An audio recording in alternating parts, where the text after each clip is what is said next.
جس شخص کی بیوی ناراض ہو بغیر کسی شرعی وجہ کے، جیسے ہماری آج کل کی ناراضگیاں، پیچھے کوئی شرعی وجہ نہیں، اور اس کو خامند کو ناراض کر کے وہ رات گزار رہی ہے، تو ساری رات اس پہ اللہ کی لعنت برستی رہتی.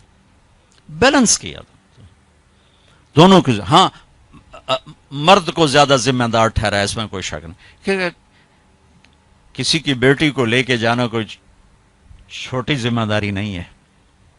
اور شریف زادیوں کی جہاں ڈولی اترتی وہیں سے ان کے جنازے اٹھتے ہیں. گھٹ گھٹ کے مر جانا ان کی سرشت میں ہوتا ہے. طلاق ہمارے یہاں ایک لعنت ہے کہ گزارا نہیں ہوتا تو بھی کر گزارا، نہیں ہوتا کر گزارا. ایسے موقعوں کے لیے تو اللہ نے جدائی کر رکھا. میں اپنے گاؤں میں تھا، ایک بچی رات کو دیہات، رات کو چھوٹا بچہ لے کر، وحشت زدہ. ارے کہاں سے آئی ہو؟ کہا جی میں فلاں جگہ، میں نام لیں، فلاں جگہ سے آئی ہوں. کیا کرنا ہے؟ کہا جی مجھے میرے خامن سے بچاؤ، مجھے طلاق لے دو. میں نے کہا بیٹی اپنے ماں باپ سے کیا، میرے پاس کیا کرنے آگی؟ کہا جی وہ کہتے ہیں تو نے طلاق لی تو ہم تمہیں قتل کر دیں گے، اور میرا خامد روزانہ مجھے مارتا ہے، آج تک کوئی دن ناغا نہیں، روز مجھے مارتا ہے، اللہ کے واسطے میری جان بچاؤ. کہ بیٹی میں کیا کر سکتا، میرے پاس آنسوؤں کے سوا کچھ بھی نہیں.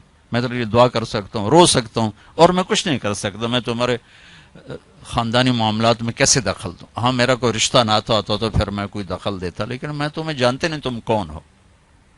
البتہ میں نے اس نے کہا چلو میرے کسی بھائی سے بات کر، میں نے اس کے بھائی سے تھوڑی سی بات کی، بھائی اپنی بہن کا خیال کرو. آگے میں نے کچھ نہیں کہا. یہ میرے معاشرے کے سلگتے ہوئے مسائل ہیں، یہ دکھتی ہوئی رگیں ہیں، یہ بھڑکتی ہوئی آگ ہے جس نے در و دیوار کو خس و خاشاک بنا دیا ہے کہ ہم زبان کا بولنا جانتے، کاروباری ڈیلنگ جانتے ہیں، بیوی سے کیسے بولنا ہے، بیٹے سے کیسے بولنا ہے. معذرت کے ساتھ آج کل کی اولاد بھی نافرمان ہے، لیکن نافرمان بنانے میں ماں باپ کا بھی بہت بڑا ہاتھ ہے. کہ وہ اولاد کو سمجھتے ہیں جیسے گائے بیل ہے، جدھر باندھ دو جدھر کر دو. ابھی چند دن پہلے وہ باؤں ہمارے گھر پہنچ گئی، میرے گھر کو پہنچ جی وہ ماں باپ شادی کرنا چاہتے ہیں اور میں وہاں نہیں کرنا چاہتی، اور میرا باپ کہتا ہے تم مر جا میرے لیے، بھائی یہیں کروں گا اور کہیں نہیں کروں گا. اس کی عمر اتنی زیادہ ہے، میری عمر یہ ہے، 20-25 سال کا 20 میں فرق ہے. کہ میرا ادھر ہی کرنی ہے، نہیں تو تیری نہیں کرنی، بیٹھی رہو. یہ والدین کا جبر ہے. تو میرے نبی پاک صلی اللہ علیہ وسلم نے ایک خوبصورت طریقہ زندگی سکھایا، گھروں کو آباد کر کے بتایا. وہ طریقہ جو بھی اپنائے گا اس کے گھر میں خوشحالی ہوگی، خوشی ہوگی، خوشی. اور اس کا ایک لفظ ہے، ایک دوسرے کو برداشت کر.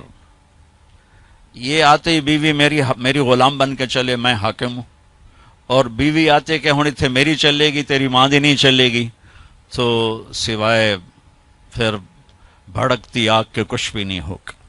رشتوں کو میرے بھائی بہنوں صرف برداشت سے چلایا جاتا ہے. رشتوں پر مسلط ہو کے رشتے آباد نہیں ہوتے. جھکنا پڑتا ہے، سہنا پڑتا ہے، دبنا پڑتا ہے. جو دبنا سیکھے گا اللہ کی قسم اس کی زندگی خوبصورت ہو جائے گی.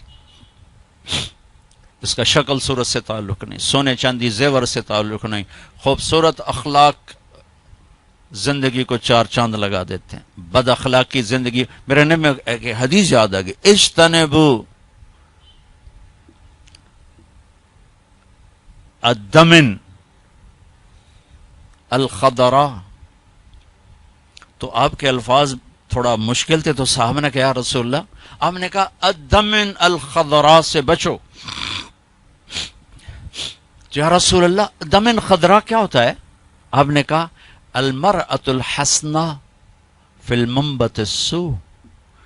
بد اخلاق خوبصورت عورت سے بچو، اس کے حسن پہ نہ ریچھ جانا ورنہ زندگی تباہ ہو جائے گی. بد اخلاق سے بچو، بد اخلاق سے بچو. آدمی بھوک پر گزارا کر سکتا ہے، کڑوے بول پہ گزارا نہیں کر سکتا. عزت دو ایک دوسرے کو، گھروں کو آباد کرنا، عزت دو. میرے نبی نے عزت دے کر دکھایا. عرب میں جب عورت ناپاکی کی حالت میں ہوتی تھی تو وہ اپنے خامند کے ساتھ نہیں سو سکتی تھی، الگ کر دیا جاتا تھا اسے. حضرت ام سلمہ رضی اللہ تعالیٰ عنہ، حضرت ام سلمہ رضی اللہ تعالیٰ عنہ وہ رات کو اللہ کے نبی کے ساتھ ایک چارپائی پر سوئے ہوئے، تو انہیں محسوس ہوا کہ وہ ناپاکی کی حالت میں چلی گئیں. وہ چھپ کر کے اٹھ گئیں اور جا کر کپڑے تبدیل کر کے ایک طرف ہو. آپ کی آنکھ کھلی، دیکھا ام سلمہ نہیں، دیکھا تو ادھر اللہ کے نفس تھی. لگتا ہے تجھے مینسز کا، جی ہاں، کہ ادھر میرے پاس ہی آ کے لیٹو. دوبارہ اپنے پاس آ کے ان کو لٹایا. یہ عزت ہے جو میرے نبی نے اپنے گھر والوں کو دی ہے. جہاد کا سفر تھا، جہاد کا، اور قافلہ چلنے لگا. حضرت عائشہ بیٹھ گئیں، ٹھیک، تو یوں دیکھا تو گلے میں ہار کوئی نہیں. تو انہیں کہا یا رسول اللہ میرا تو ہار گم ہو گیا. تو آپ کہتے تجھے ہار کی پڑی، ادھر جہاد کا سفر ہے، چل. آپ نے کہا چلو بھائی عائشہ کا ہار ڈھونڈو. سارے لشکر کو ہار ڈھونڈنے پہ لگا دیا. اور ڈھلتا سورج ٹھنڈا ہو گیا تھا جب سفر کی تیاری ہو رہی تھی، تو شام ہو گئی، ہار نہیں ملا. تو اب مغرب پڑی، عشاء پڑی، تو اندھیرا چھا گیا، سفر پہ نہیں ہو سکتا. صبح ہی سفر کرنا، فجر کا وقت داخل ہوا، پانی کوئی نہیں. پانی ان کا پانی آگے تھا جہاں انہوں نے پہنچنا تھا. اب پانی کوئی نہیں، نماز کیسے پڑھیں گے؟ تیمم کی ابھی آیت کوئی نہیں آئی ہے. تو سارے لوگ ابو بکر کے پیچھے بڑھ گئے. تیری بیٹی کی وجہ سے نا آج یہ دن دیکھنا پڑ رہا ہے. اب بتا، پانی ہے نہیں تو نماز کیسے پڑھیں گے؟ اب ابو بکر کو بیٹی پہ غصہ چڑھا. وہ آئے سیدھے اللہ کے نبی کے خیمے میں. تو آگے اللہ کے نبی، اما عائشہ فرماتی میری گود میں سر رکھ کے سوئے ہوئے تھے اور وہ ایسے بیٹھے ہوئی تھیں. تو باپ تو ڈانٹ سکتا ہے، لیکن اب ڈانٹیں تو وہ سوئے ہوئے ہیں. تو اب وہ ایکسپریشن سے ڈانٹ رہے ہیں تیری وجہ سے. اور ان کے یوں پسلی میں نا آ کے انگلی ماری، زور سے، ایسے زور سے انگلی ماری. وہ کہتے میں ایسے ہو گئی تاکہ میں ہلوں نہیں کہ اللہ کے نبی کی آنکھ نہ کھلے. تو یہ کہ غصہ اتار کے باہر آ گئے، باہر وہ تانے پڑ رہے. اللہ کے نبی کی آنکھ کھلی، نماز کا یا رسول اللہ پانی کوئی نہیں، نماز کیسے پڑھیں گے؟ اب اسی پریشانی میں تھے کہ جبریل آ گئے. فتیمموا صعیدا طیبا، چلو ہاں مٹی سے وضو کی اجازت، تیمم کرو. کبھی کسی امت کو تیمم نہیں ملا. بھلا مٹی سے بھی آدمی پاک ہوتا، منہ تو مٹی مارو بندہ پاک ہوتا. آپ نے چلو منہ پہ ایسے کرو، ایسے چلو نماز پڑھو بھائی. تو پھر وہ جو پہلے سب ناراض ہو ابو بکر سے کہنے لگے بھائی ابو بکر، آج تیرے گھر کی طفیل کتنی بڑی رحمت ہمیں مل گئی، کتنی بڑی برکتیں ہمیں مل گئی. تو تیمم کی آیت اتری اس موقع پر جب حضرت عائشہ کا ہار گم ہوا. آپ نے سب کو اس کے ڈھونڈنے پہ لگا دی. تو فجر کی نماز ہوئی، تھوڑا سویرا ہوا. تو پھر حضرت عائشہ کہنے لگی یا رسول اللہ چلو ہار تو ملتا نہیں، چلیں. پھر آپ نے کہا چلو بھائی کوچ کرو. جب اونٹنے کو اٹھایا تو ہار پھسل کے نیچے گیا پڑا تھا، تو پھر ہار بھی مل گیا.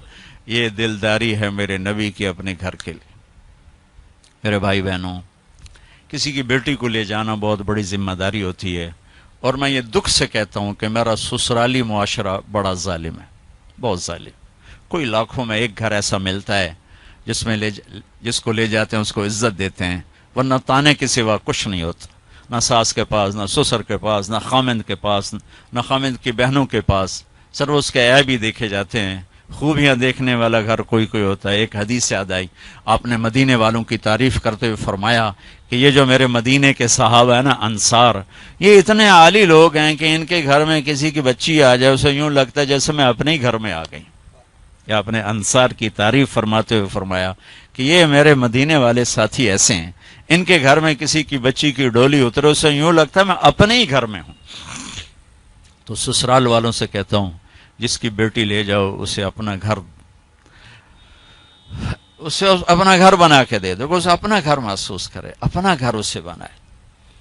ورنہ جانے والی بیٹی کا اللہ نے حق رکھا ہے، شریعت نے حق رکھا ہے کہ اگر وہ تمہاری طرح مالدار ہیں تو انہیں الگ گھر میں اتارو تاکہ کوئی ان کی زندگی میں داخل نہ ہو سکے، وہ اپنی زندگی گزاریں.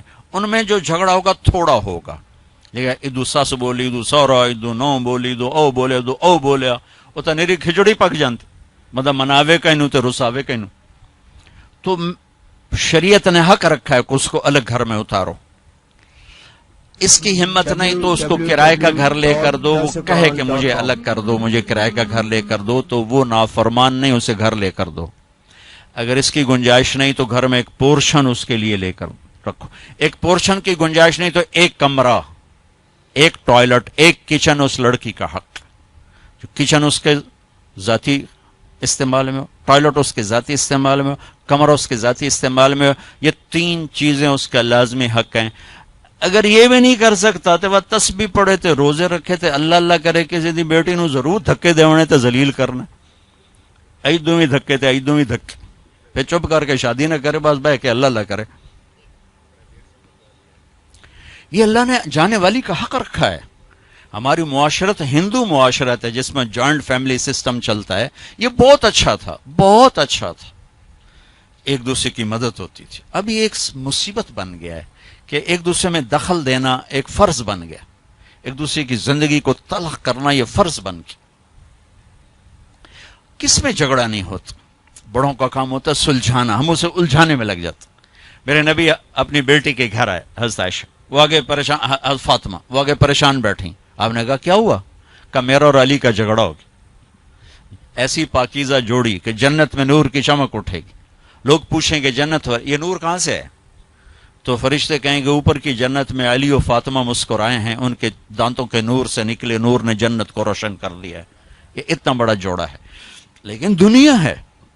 آپ نے کہا علی کدھر کا؟ یہ باہر نکل گئے. آپ ان کے پیچھے گئے, دیکھا تو مسجد میں سوئے تھے. ان کو کہا ابو تراب اٹھو, یہ ٹائٹل یہاں دیا, ابو تراب اٹھو. ان کو لے کر آئے, گھر تشریف لائے, زمین پر لیٹ گئے. علی کو دائیں طرف لٹایا اور فاطمہ کو بائیں طرف لٹایا. علی کا ہاتھ پکڑ کے اپنے پیٹ پر رکھا, ادھر سے فاطمہ کا ہاتھ پکڑ کے علی کے ہاتھ پر رکھا, اور بیٹی کے ہاتھ کے اوپر اپنا ہاتھ رکھا. اب یہ علی کا ہاتھ, یہ فاطمہ کا ہاتھ, یہ میرے نبی کا ہاتھ علیہم الصلوات و تسلیمات. ٹھیک. اور فرمایا بولو بھائی ہماری صلح ہوگی. پوچھا نہیں کی لڑائی ہو, اے جڑے پوچھنے والے ہو لڑا کے آ جان, تو کیا کیا ابھی, تو کیا کیا, او ڈھیر لڑ لڑ کے ویلے ہوئے بیٹھے. تو میرے نبی نے پوچھا نہیں ہاں بھائی تو کیا کہتے اور تو کیا کہتی. میرے نبی نے یہ کیا اور کہا علی فاطمہ کہو ہماری صلح ہو گئی. دونوں نے کہا جی ہماری صلح ہوگی. ٹھیک ہے. پھر آپ نکلے خوش خوش, چہرہ نورانی. صحابہ نے عرض کیا رسول اللہ آج آپ بڑے خوش نظر آ رہے. کہ میں علی و فاطمہ کی صلح کرا کے آ رہا ہوں. یہ بڑوں کا کام ہوتا ہے. اب لڑکی والے اپنے اٹھا لیتے ہیں, کمر کس لیتے ہیں سوٹے, اور ادھر لڑکے والے اپنے سوٹے کس لیتے ہیں, بچی بچے کی زندگی برباد ہو کے رہ جاتی. جوڑنے کی بجائے دونوں طرف توڑ چکے. نہ قرآن کا پتہ ہے نہ سیرت کا. دیکھو میں ہاتھ جوڑتا ہوں, قرآن پڑھو, اپنے نبی کی زندگی پڑھو, تاکہ ہمیں اور آپ کو پتہ تو چلے کہ زندگی کیسے کیسے ہیں, زندگی گزارنی کیسی. میرے نبی سے پوچھ کے موت آئی, پوچھ کے موت آئی. واحد ہستی ہیں جن سے موت پوچھ کے آئی. ٹھیک ہے. 12 ربیع الاول 11 ہجری 7 جون 633 عیسوی جبریل اندر آئے. یا رسول اللہ باہر ملک الموت کھڑا ہے, اندر آنے کی اجازت چاہتا ہے. یہ وہ دربار جہاں موت پوچھ کے آئی. تو آپ نے کہا آ جائے. ملک الموت اندر آیا, کہا السلام علیکم یا رسول اللہ. اور پھر کہا یا رسول اللہ آپ پہلی ہستی ہیں جنہیں میں سلام کر رہا ہوں, میں نے کبھی کسی کو سلام نہیں کیا. کہ یا رسول اللہ آپ پہلی ہستی ہیں, اللہ نے فرمایا پوچھ کے اندر جانا, بغیر پوچھے نہ جانا. اللہ اکبر. پوچھے گا اللہ ہم میں سے کسی سے. یا رسول اللہ اللہ نے فرمایا آنا چاہیں تو لے آنا, رہنا چاہیں تو چھوڑ کے آ جانا. ٹھیک ہو. اچھا آپ کیسے تھے؟ اما عائشہ ایسے بیٹھی اور آپ اما عائشہ کے سینے پر سر رکھ یہ کیفیت کر. تو آپ فرماتے اچھا ٹھیک ہے, میں اٹھتا ہوں, میں وضو کرتا ہوں, 2 نفل شروع کرتا ہوں, جب میں سجدے میں جاؤں میری جان نکال لینا. ہم دعائیں میں یا اللہ سجدے کی موت عطا فرما. کتنے لوگ ہیں دعائیں کرتے ہیں یا اللہ نماز پڑھ رہے ہیں موت آ جائے, سجدے میں سر ہو موت آ جائے. کتنی عام تمنا, میں خود دعا مانگتا ہوں. تو آپ کہتے کہ تم ٹھہرو میں وضو کر لوں, جب میں سجدے میں سر رکھوں میری جان نکال لینا. آپ نے اپنی بیگم کے سینے پر سر رکھے ہوئے ہی موت کو قبول کیا کہ یہیں نکالو، یہیں نکالو، وہیں لیٹے لیٹے.